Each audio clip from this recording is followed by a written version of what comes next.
বিরোধী আন্দোলন, এই বৈষম্য বিরোধী আন্দোলন আপনারা জানেন যে বৈষম্য বিরোধী আন্দোলন সরকারের অংশ।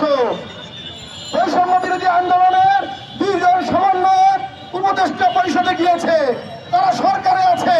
কাজেই বৈষম্য বিরোধী আন্দোলন সরকারের অংশ এবং এই বৈষম্য বিরোধী আন্দোলনের দ্বারা সৃষ্ট এই নাগরিক কমিটিও সরকারের অংশ। আজকে এই যে সরকারকে তারা সমস্ত দিক নির্দেশনা দিয়ে পরিচালনা করছে, আবার সরকারের সমালোচনা করে আবার তারা ঢাকা বিশ্ববিদ্যালয়ের পিএইচডিতে প্রোগ্রাম করছে। অর্থাৎ এই বৈষম্য বিরোধী আন্দোলন আজকে সরকারের ভূমিকায় আছে এবং আবার বিরোধী দলের ভূমিকায় আছে।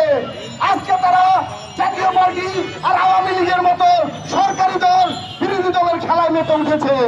সংগ্রামী উপস্থিতি, তারা আমাদেরকে সবক দেয় মুজিববাদ মুর্দাবাদ, অথচ আমরা দেখতে পাই তারা মুজিববাদের চর্চা করে, তারা মাথার উপরে মুজিবের ছবি নিয়ে তারা শপথ বাক্য পাঠ করে আর মুখে মুখে তারা মুজিববাদ মুর্দাবাদের কথা বলে। আমরা স্পষ্ট বলে দিতে চাই, নাটক বন্ধ করেন, মাহফুজ আলম নাটক বন্ধ করেন, আসিফ নাহিদ নাটক বন্ধ করেন, মনোযোগ দেন। আজকে গাজীপুরে 3 দিন যাবৎ রাস্তা অবরোধ করে রেখেছে পোশাক শিল্প শ্রমিকরা। একটা দেশে একটা মহাসড়ক 3 দিন যাবৎ কিভাবে বন্ধ থাকে আমার বুঝে আসে না।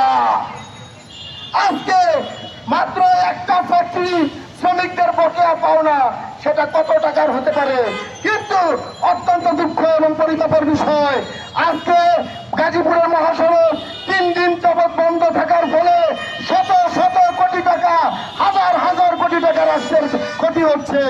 সংগ্রামী উপস্থিতি, আমরা বলবো অনতিবিলম্বে ওই সমস্ত নাটক করে টালবাহানা করে সময় ক্ষেপণ না করে এই দ্রুত নির্বাচনের রোডম্যাপ দিন, দ্রুত নির্বাচনের মাধ্যমে নির্বাচিত সরকারের কাছে ক্ষমতা হস্তান্তর করুন।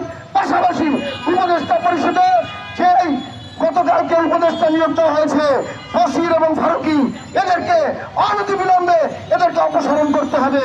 পাশাপাশি আমি বলবো যে এই উপদেষ্টা পরিষদের শুরু থেকে বলে আসছি, এই উপদেষ্টা পরিষদে ছাত্রের প্রতিনিধি রয়েছে, এই উপদেষ্টা পরিষদে শিক্ষকের প্রতিনিধি রয়েছে, সংখ্যালঘুদের প্রতিনিধি রয়েছে, ক্ষুদ্র নৃগোষ্ঠীর প্রতিনিধি রয়েছে, এনজিওদের প্রতিনিধি রয়েছে, কিন্তু 7,34,00,000 শ্রমিকের কোন প্রতিনিধি এই উপদেষ্টা পরিষদে নাই।